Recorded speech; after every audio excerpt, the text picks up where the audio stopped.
Tanks. They're absolute beasts.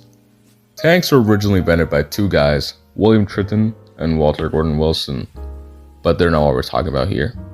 Anyways, they're huge chunks of rolling metal that fire 120mm bullets and 1.5 meter missiles at you. The purpose of tanks is to, well, tank. They withstand enemy fire and provide firing support to infantry. Tanks are an impressive piece of military engineering and are an important asset to any army. Now, tanks during World War I, that's a different story. They sucked, like, at everything. The tanks couldn't tank. They were pretty much useless. I think an infantry would be more efficient, honestly. I mean, to put into perspective, there's this one German guy who defeated 7 tanks. 7 in a row, that's crazy. Now, the purpose of tanks in World War I are way different than those we see today. Tanks were created to break the stalemate of trench warfare. You can sort of tell they're made for trenches since the shape is a literal rhombus, which is pretty good for passing over trenches for the most part. They could also easily pass by no man's land. Before tanks, no man's land was virtually impossible to cross because of the sheer length of it, the shell holes, and well, the threat of getting immediately shot. But tanks didn't have this problem since they could withstand all the gunfire.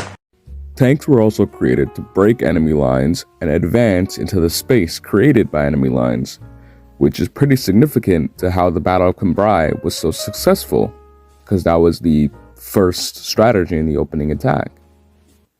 It did have a ton of other problems. They were super slow, they just kept breaking down randomly, they couldn't drive over really soft ground, they would get stuck in craters often, and they were super easy to defeat. Remember this guy? And despite this, tanks remain an extremely significant part of the Battle of Cambrai.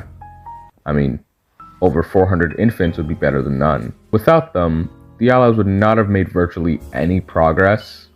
I mean, for example, it caused a turning point in the Battle of Cambrai when they crossed the Canal du Nord. Tanks did not stay this inefficient near the end of the war, though. Tanks evolved drastically during the war. Here are a couple French tanks, for example. Regardless, without tanks being used by either side of the war, the whole course of the battle would be drastically different since Cambrai isn't the only battle these things were used in. They were used in the Battle of the Somme, the Battle of Amiens, and the Battle of Passchendaele, or the Third Battle of Ypres. So at the end of the day, we should all say, thank you, tanks.